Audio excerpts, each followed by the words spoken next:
All right, this is probably, I don't know, it's been months since I have done a live stream. It's a Friday afternoon. I've had some lunch. Hopefully, my phone won't go off. But I want to talk about this realtor's case because I used to be a real estate broker, a realtor. I was a member of the National Association of Realtors.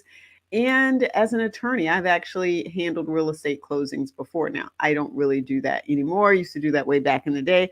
So I sort of understand this whole industry from all of these perspectives, from the perspective of being a real estate attorney and having to do the title work and the closing, to being a person who has bought a home and sold a home, and being a person who's a real estate broker. I have been in all of these shoes. So I got a good understanding of how this industry works. $1.78 billion dollars is the amount of money that I want you to keep in mind. That's how much the jury ordered them to pay. But let me backtrack for a second because this is an antitrust case. And the judge could triple that award. And I'm going to bring out my calculator here to tell you what that amount could be. So it now stands at $1.78 billion dollars. That's what the jury came back with.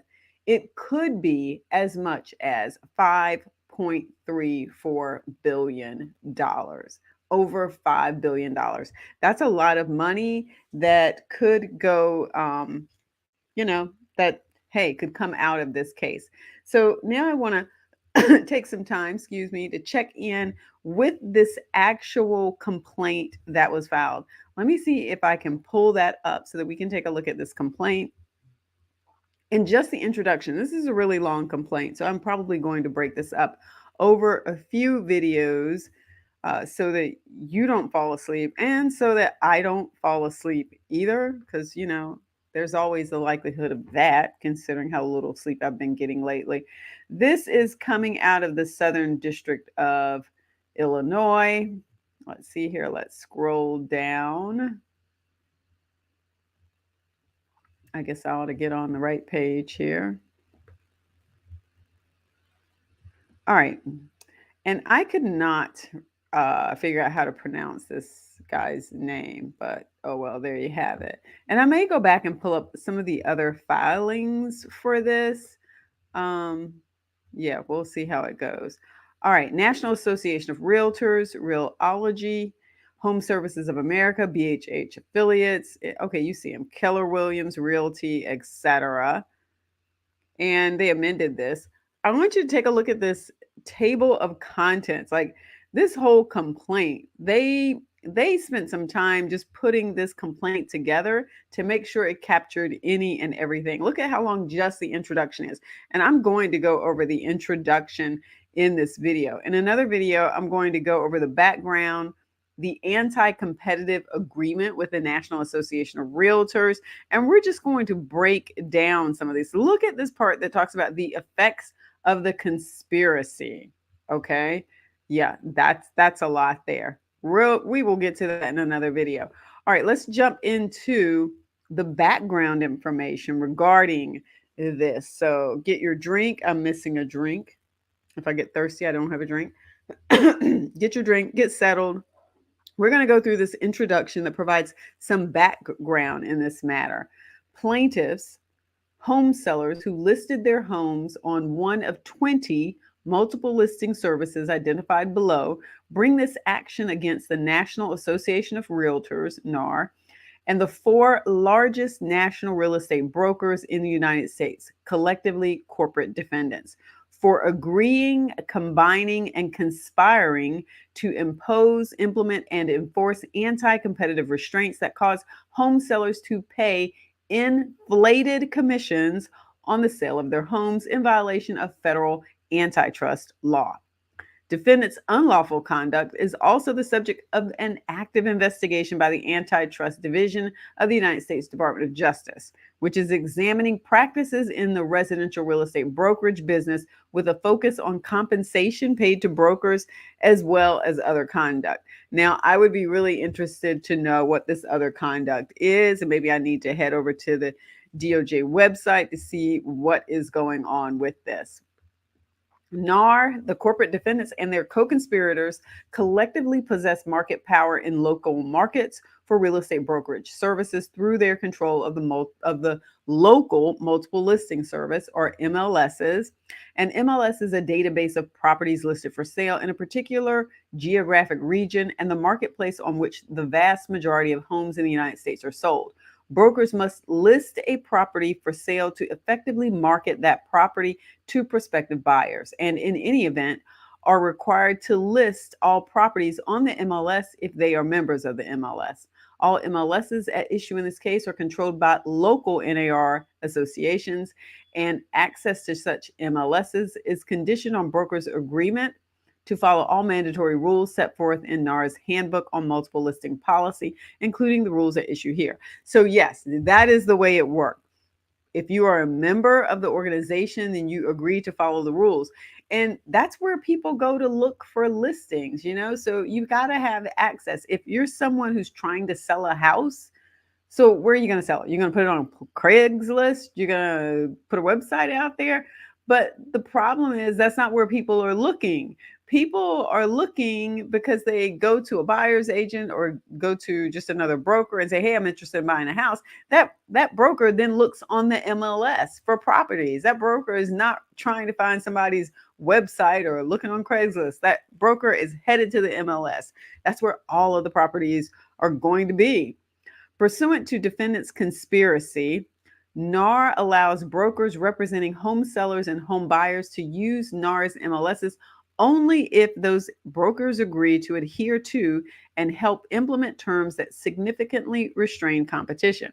Specifically, NAR and its co-conspirators require every seller's broker, the seller broker, when listing a property on a MLS, to make a blanket unilateral offer of compensation to any broker who may find a buyer for the home, buyer broker. This requirement and related terms implementing the requirement are set forth at pages 34 and 35 of NAR's handbook on multiple listing policy and is hereafter referred to as the buyer broker commission rule, or the rule. So yeah, generally if you're selling it, you were going to, this was the case when I was a broker, okay?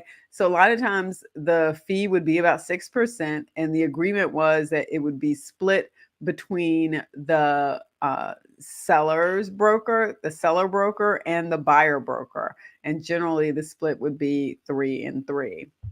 Defendants' implementation of and adherence to this agreement is manifestly anti-competitive. The rule compels the seller to make an offer of payment to compensate the buyer broker, even though the buyer broker is working on behalf of the buyer, not the seller. You see the problem there? It's like you are hiring someone to sell your house and you're having to pay not just your broker, but the other party's broker too. Why is not the other party paying their own broker? Why are you having to pay a higher commission? And that is really the change that is going to take place in this industry now. It's been headed that way for a long time, but it's going to head that way a little bit quicker now. It requires that this be a blanket offer, i.e., the exact same compensation terms must be simultaneously offered to every buyer broker without regard to their experience, the services they are providing to the buyer, or the financial arrangement they have made with the buyer. Because this blanket offer must be made available to every buyer broker using the MLS and can be compared by the buyer broker with the blanket offers that every other seller must post on the MLS, the rule creates tremendous pressure on sellers to offer a high commission that has long been maintained in this industry, so that buyer brokers will not steer buyers to properties offering higher buyer broker commissions. The rule encourages and facilitates anti-competitive steering by buyer brokers because it allows them to compare the terms offered for buyer broker compensation and steer their clients to properties where the seller broker is offering higher commissions. So remember I said this 3-3 split? That's generally what I saw. But imagine what they're saying here is, imagine you had brokers that were saying, hey, I'll take 2.5 and I'll give you, I'll take 2.5. Yeah. And instead of me getting the three, you'll get three and a half. Okay, so I'll take two and a half. Broker, you'll get three and a half. A broker can now say, oh, well, maybe I'll steer my buyer to that house so that I can get a higher commission. And this is sort of what they're talking about here. Doesn't mean it took place, but hey, could, right? The prevalence of such steering, including its anti-competitive impact on consumers and exclusionary impact on brokers trying to compete with alternative lower cost models, is widely recognized in the economic literature. So yeah, so then you had these after a while you had these other companies that popped up, and they were flat fee listing only services. So instead of taking a percentage, they would say, hey, I'll put your house on the market in the MLS for $1,000. And that's it. Like, there's no percentage that you're going to have to pay me. It's a flat fee because I'm just providing this one time service. These effects are magnified by the rule's requirement that the offer of compensation be expressed as a percentage of the gross selling price of the home or a definite dollar amount, and the rule's prohibition on general invitations by listing brokers to other participants to discuss terms and conditions of possible cooperative relationships. The anti-competitive effects are further magnified by NAR's rules providing that after the seller has received purchase offers, the seller broker is prohibited from attempting to unilaterally modify the buyer broker commission that was offered on the MLS. It says here, any change in compensation offered for cooperative services must be communicated to the other realtor prior to the time that the realtor submits an offer to purchase the property. After a realtor has submitted an offer, the listing broker may not attempt to unilaterally modify the offered compensation with respect to that cooperative transaction. As a result, a seller cannot respond to a purchase offer with a counter offer that is conditional on reducing the buyer broker commission. So suppose they wanted to do that. Well, they can't. Nor can the seller, after receiving purchase offers, decide to unilaterally reduce or eliminate the buyer broker commission offered on the MLS. Yep, can't do that either. So there wasn't a lot of leeway, in other words. The anti-competitive effects are compounded by the fact that buyer brokers and their clients have access to very different information on the MLS. The buyer brokers are able to learn the amount of the compensation that they can receive for every available property, but this information is not available to their clients. Well, their clients are not members of the MLS. Thus, home buyers are unlikely to know whether their brokers are only showing them properties where they will be paid the highest commission amounts. Remember, so here's the thing. The broker for the buyer can go in the MLS and find all of the houses that their buyer may be interested in. And then the buyer broker can look at what the commission is and say, hey, I'm only going to take my buyer to the ones that pay me the highest commission. And this is what this is saying here, that this is what could be done under the scenario that was in place at the time. And that there was no way for a buyer to know whether or not their broker was doing and engaging in this sort of unethical practice. All right, let's scroll down here. The obfuscation of this reality for buyers is made even worse by NAR's ethical rule expressly permitting buyer brokers to represent buyers that their services are free for the buyer. Right, because the seller is paying for it. There is no pro-competitive justification for this agreement, and to the contrary, the agreement's purpose and effect is to restrain competition. As one industry participant has acknowledged, it does not make sense for listing brokers to pay buyers brokers for the services the latter provides to buyers. This is a bit like the lawyers working for one side in the transaction, paying the lawyers working for the other side. Exactly. That is how little sense this makes. And so this was something that's been playing out for decades. Like, it's been like this for a really long time. It's not like this is something that cropped up over the last 2 years or something. Stephen Broback, the executive director of the Consumer Federation of America, has testified that in a rational price system, home sellers and buyers would each pay for real estate brokerage services they receive. Exactly. And this is where the trend is going to go. If you're a seller, you're going to hire someone to sell your property, or a licensed real estate broker in your state. And if you're the buyer, it's up to you to decide whether or not you want to hire someone. You may not. If you're someone who has a background in real estate and you already understand everything that is going to be on the contract, maybe you've been through this several times before. Maybe you're a real estate attorney, or you're an appraiser, you're someone in a related industry, and you don't need that representation. You may be good to go and may not need to have a buyer broker. The simple fact is that for decades, like I said, the dominant real estate firms and their trade association have tried with much success to maintain high uniform prices within different geographic areas. Well, I wouldn't necessarily know about all that. Each of the corporate defendants plays an active role in NAR and has required franchisees, brokerages, and individual realtors to join and implement this anti-competitive agreement in order to secure the benefit of each corporate defendant's brand, brokerage infrastructure, and other support. Indeed, because these are the leading brokers in the United States, their participation in the conspiracy and implementation and enforcement of its terms is essential to the success of the conspiracy. This complaint is saying they are all working together to conspire to have these high prices. The unlawful restraints implemented and enforced by the conspirators benefit NAR and the corporate defendants and further their common goal by allowing brokers to impose super competitive charges on home sellers and restrain competition by forestalling competition from lower price alternatives. Defendants use their control of the MLS, and corporate defendants their franchise agreements, employee policy and procedures manuals, and leadership roles in NAR and local realtor associations to require brokers in local residential real estate markets to adhere to NAR's rules, including the buyer broker commission rule, and thereby help implement and enforce the conspiracy.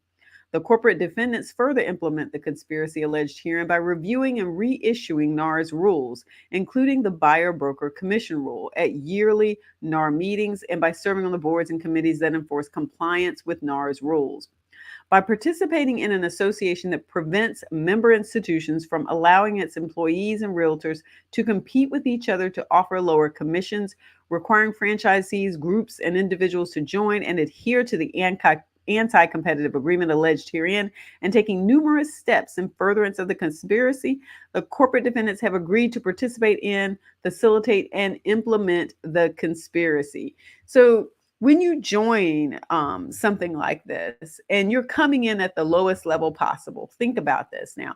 You've got these organizations that have been out here for a number of years, and you're this new licensee, you're coming in, you've just gotten your license. You don't necessarily understand that when you're saying, hey, I'm going to be a member of this association, that the way the association is structured may be violating antitrust laws. Like, it would never cross your mind to think about how these things are played out, especially when you're just learning what all of the policies are.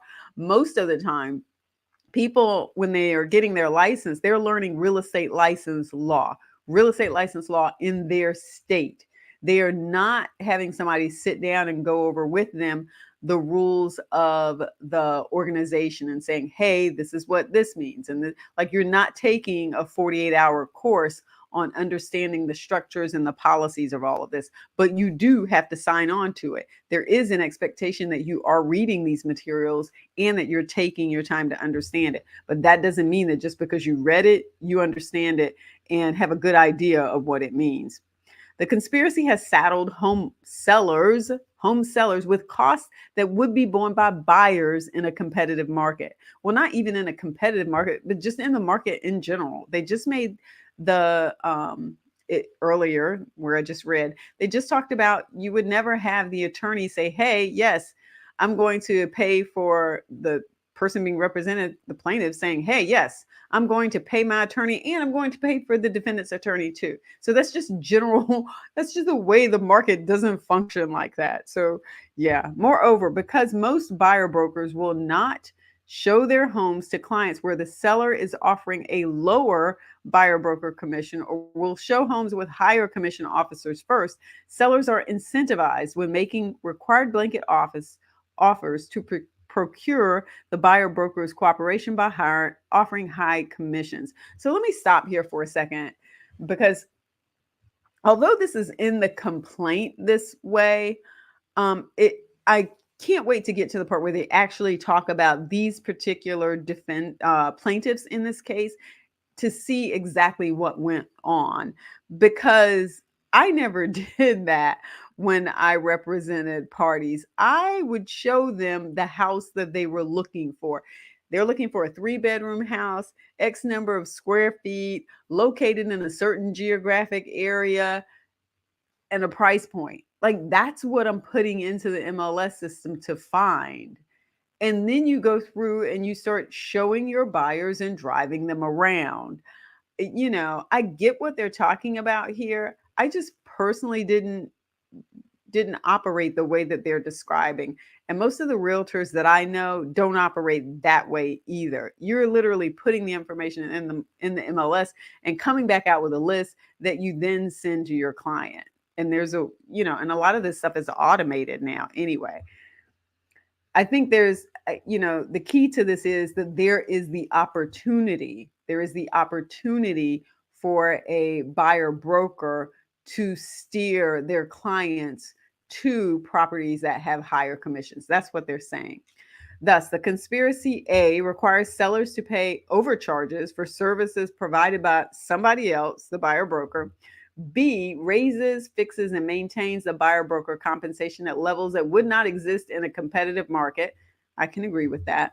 C encourages and facilitates steering and other actions that impede entry and market success by lower cost real estate brokerage services. I don't know that I would say encourages, but I definitely would say facilitates. This method of setting buyer broker commissions is wholly different from the practices that would exist absent the buyer broker commission rule. I tend to agree with that. Absent the rule, buyer brokers would be paid by their clients, not the sellers, and would compete to be retained by offering lower commissions to their prospective clients for their services. It would be an open market, just like people going to look for an attorney. Well, how much experience does this person have? Are they located near me so that I can get easily to their office and they can come easily to the courthouse? And how much are they charging? All right. The buyer broker commission rule causes price competition among buyer brokers is restrained because the client retaining the buyer broker, i.e., home buyers, have little incentive or ability to reduce their broker's commission because they are not paying the commission. Remember, the sellers are paying the commissions. In more competitive foreign markets, home buyers pay their brokers if they choose to use one. Remember, I said earlier, not everybody chooses to use a buyer broker, especially people who have knowledge of the industry. And they pay less than half the rate paid to buyer brokers in the United States. In comparable international markets without a rule like the buyer broker commission rule, such as the UK, Germany, Israel, Australia, and New Zealand, buyer brokers, when they are used, are paid directly by home buyers rather than home sellers. As an article in the Wall Street Journal recently explained, real estate brokers have shielded themselves with the scheme of anti-competitive practices and have kept the high fees they charge unchanged since 1991. I think I would want to read that article to see what exactly it's talking about from 1991. The total broker fees that have been imposed are significantly higher than those paid elsewhere in the developed world. And if they were instead paid at a competitive level, American consumers would save tens of billions of dollars annually. Defendants' conspiracy has maintained broker commission at levels remarkably stable and inflated levels for the past 2 decades, despite the advent of the internet and the diminishing role of buyer brokers.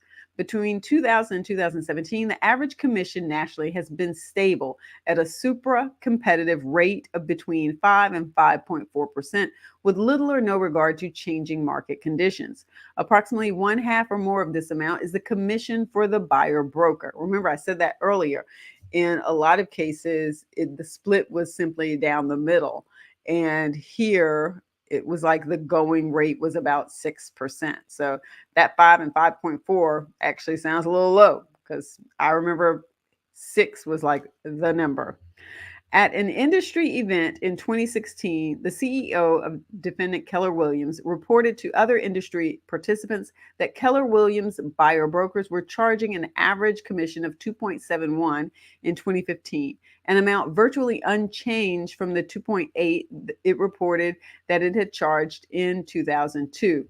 Okay, so let me talk about this for a second, because this is an interesting um, this is an interesting sort of statement here where you can go with this, because they make this comment about the advent of the internet and people can go online and find out a lot of information. So you would think that that number would come down. Tell me, what jobs do you know of where you're actually paying people less to provide the same service? Now, given the education and experience and all of that, that you are actually providing them less. And so it talks here where it says the average commission of 2.71 in 2015 is virtually unchanged from the 2.8. And I guess they're thinking it would go down because of competition. I think, I don't know about that. I think it would go down based on the services being provided to the buyer broker. So I think you would open up the market. It would be a whole lot more competitive. You would see different kinds of representation within the whole buyer broker segment. Everything from a full service buyer broker to somebody who's just maybe getting somebody the MLS information and doing consulting. So you could have a range there. You could have an absolute range. And I think that would result in, this sort of fluctuation in price. Moreover, because housing prices have increased substantially during this period at a rate significantly exceeding inflation, and commissions are charged on a percentage of a home's sale price, the actual dollar commissions imposed on home sellers increased substantially because housing prices were much higher. For example, between 2001 and 2017, the average price of new homes in current dollars rose from 213 to 384. As the Consumer Federation of America has observed, because the industry functions as a cartel, called it a cartel, it is able to overcharge consumers tens of billions of dollars a year. Consumers are increasingly wondering why they're often charged more to sell a home than to purchase a new car. Now, I will have to agree with some of this, because think about that. A lot of times in a certain price range, you're providing the same services. So why are you paying more to sell a house that costs $275 versus one that costs $375? Especially if the same amount of work is being provided. You're putting it on the MLS.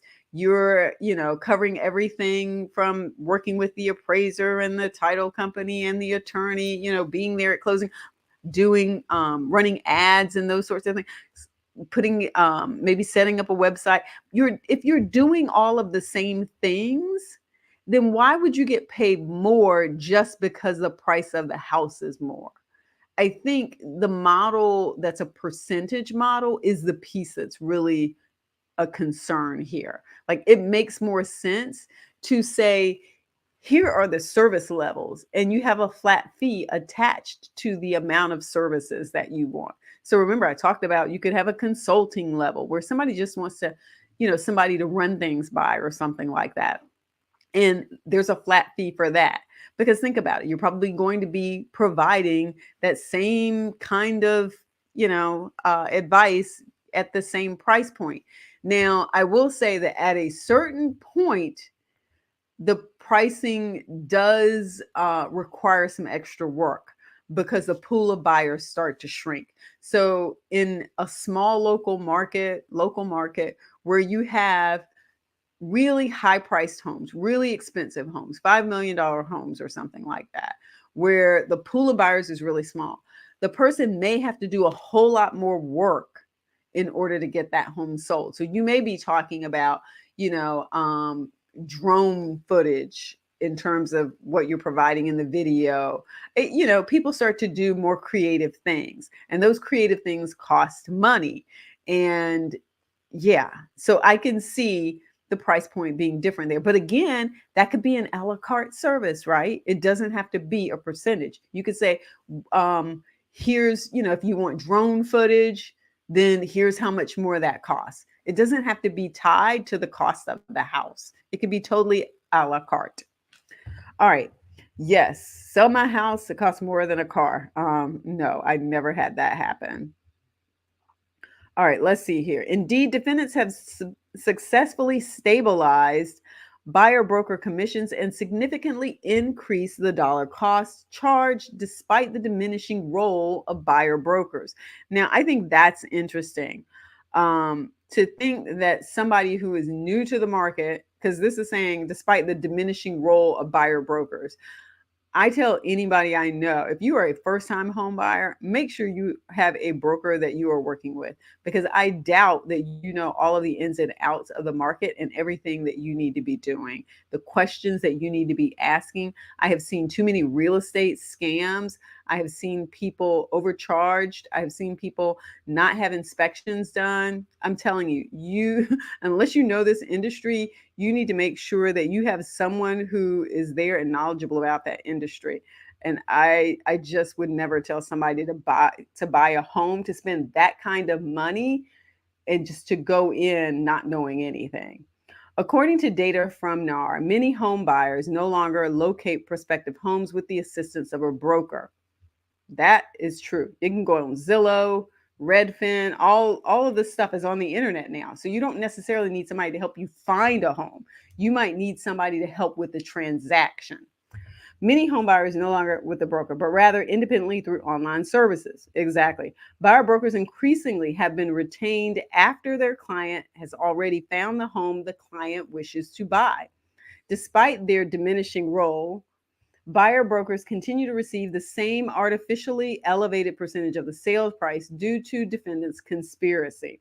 Defendants' success in maintaining and, in inflation adjusted dollar terms, substantially increasing the charge imposed by buyer brokers, despite the advent of new technology, stands in stark contrast to other industries. In almost every other consumer industry, booksellers, retailers, home appliances, insurance, banking, stockbrokers, the introduction of the internet and discount sellers has been a phenomenal financial benefit to customers. Discount airlines have cut airfares by 60% or more, to the economic benefit of everyone, with the exception of the incumbent competitors. Economists call this process of squeezing out transaction costs disintermediation. I can't even believe I even said that word right. If any industry is ripe for this, it is the $70 billion a year real estate brokerage market. Instead, even as housing prices have changed over time and technological advances have arguably made the broker's job easier, commission rates in the industry have remained remarkably steady at around 5 to 6%. Here's what I would say about easier. I think there's a lot of complexities involved in it. There's a there are things that you just have to know if you're going to represent someone when they're buying or selling a house. And yes, there are things that have gotten easier.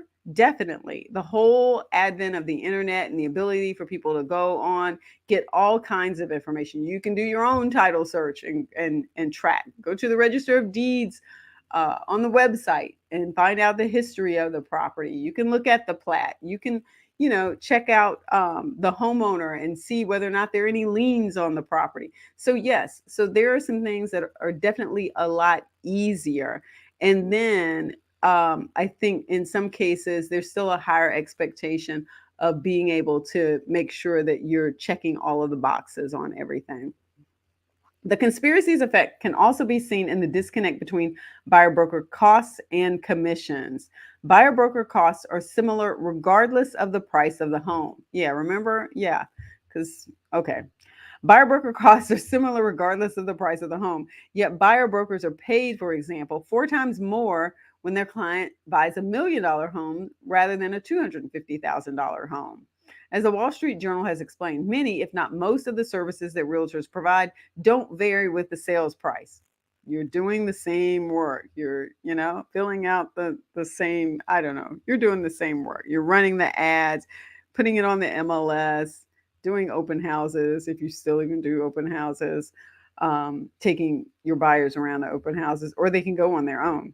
So the percentage fee should fall as home prices rises. Instead, the commissions imposed on home sellers are unrelated to either the quantity or quality of the service rendered or to the value provided. I really do think that it would be beneficial to have some sort of a la carte service so that people could really truly say, here's where I'm coming in at the market. Here's the understanding I've already had. Let me put it to you this way.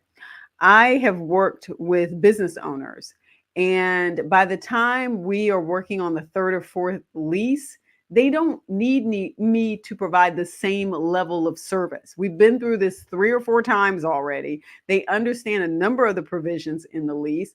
And so instead of me hand holding them like I did the first time and the second time, by the time you get to the fourth time, it's an email. Hey, can you look over this and let me know, of any concerns that we should have?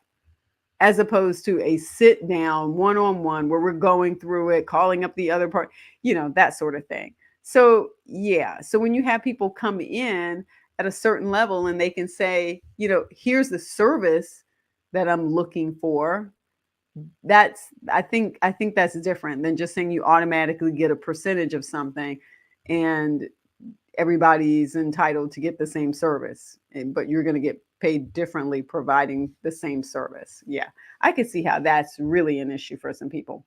In competitive market, sellers would pay nothing to buyer brokers who would be paid instead by their clients, just like every other industry. I'm trying to think of an industry where that does not occur. And the commissions paid by sellers would be set at a level to compensate seller brokers only. Plaintiffs, on behalf of themselves and the class, sue for defendants' violations of the federal antitrust laws as alleged herein and seek treble damages. Remember, what did I say? It was 1.78. 1.78 was what the jury found, and it could be 5. I can't remember now. $5.34 billion. Plaintiffs, injunctive relief, the cost of this lawsuit, including reasonable attorney's fees. Sorry, I get tongue twisted here. Plaintiffs bring this lawsuit as a class action on behalf of home sellers who paid a broker commission during the 4-year period prior to the filing of this action in connection with the sale of residential real estate listed in one of the following MLSs. And let's see if I was ever a member of any of these. We'll have to scroll down to my territory, which is down here in the Southeast. And thankfully, yeah. All right, so I wasn't in any of those. Jurisdiction and venue. All right, so that's sort of wrapping things up. Trade and commerce. And I'm going to save some of this for another video where we're going to talk about the plaintiffs, who all the plaintiffs are. You've probably heard of some of these plaintiffs before. I go through those because I do want to hear where they purchased their home and who was representing them. Then we're actually going to go through the defendants and talk about some of those companies, and then the co-conspirators that they have listed here. So, and then the background of the real estate industry. I think that one's going to be interesting too. It's going to be largely talking about many of the aspects of the industry that we already spoke to. Yeah. But that's it. That sort of gives you the introduction to this, and you have an understanding of what was going on, what they're saying. And it makes sense. I mean, I've talked to some brokers about this. We've had some conversations about this. It's not like this is new. They've been knowing that this is going to head in this direction for a while. This place where the seller pays for representation and the buyer pays for representation if the buyer chooses to have representation. And we're probably going to see more of this model of, I mean, we've seen this already, this sort of listing only service, like the minimum amount of service that a person may want a seller to provide. Just list it. I just want you to put it on the MLS. I'll take care of everything else, because maybe that person has a background in real estate and understands what the process is. And then on the seller side, same thing. You may have a first-time buyer who needs hand holding through the whole process. They need to understand it. They need someone who can explain it to them, someone who is experienced. In some cases, you have first time home buyer programs out there that will help on the financial side. So it's really important for someone who's new to this game, who is buying a house, to have someone there with them. And remember, I mentioned earlier, everything from making sure the title is good to to real estate scams. And let me backtrack on the title piece for a second, because I don't know how many of you follow Les Brown. I want to call him a motivational speaker, but he's also a former elected official. But he talks more, he's more in the lane of motivational speaker. He talked about how he worked really hard and wanted to buy his mom a house, a nice house in a nice neighborhood. And he did that. And he did not have a title search done. And it turns out that there was a higher priority lien on that property. And so he lost that property. And he talks a lot in many of his speeches about how they then had to move out of that house and go back and move to that neighborhood where he had left, where he, was hoping he was lifting his mother out from. And so that's what I mean when I talk about making sure that you have people who understand what needs to be done. This is probably the highest amount of money that you're ever going to spend on a purchase. So why would you not make sure that you had someone who understood what this looks like? There's some expensive cars out there, but cars most of them tend to depreciate over time. Your home is where you live. It's maybe where you have other family members live there with you. Maybe you raise a family there, but your home is where you live. And most of the time, it's going to be the biggest source of your wealth for most families in this country. And so, why would you not have someone who's checking the liens, who's checking the appraisal to make sure that you're actually paying the value of something? Remember, all of that came up before, too, during the whole real estate bubble. You've got people overpaying for houses, and then the market tanks, and they're totally underwater in the house. And so you really need to make sure that you have representation who, someone who knows the industry and knows what they're talking about. But that's it. Again, that's a lot of money. That's a lot of money. $1.78 billion now that they've been ordered to pay. And then on top of that, I think that some of them are talking about possibly appealing this decision. All right, so stick around for part 2 of the real estate cartel, I think is how I'm going to go back and title this now. All right, don't forget to like the video and subscribe. Peace.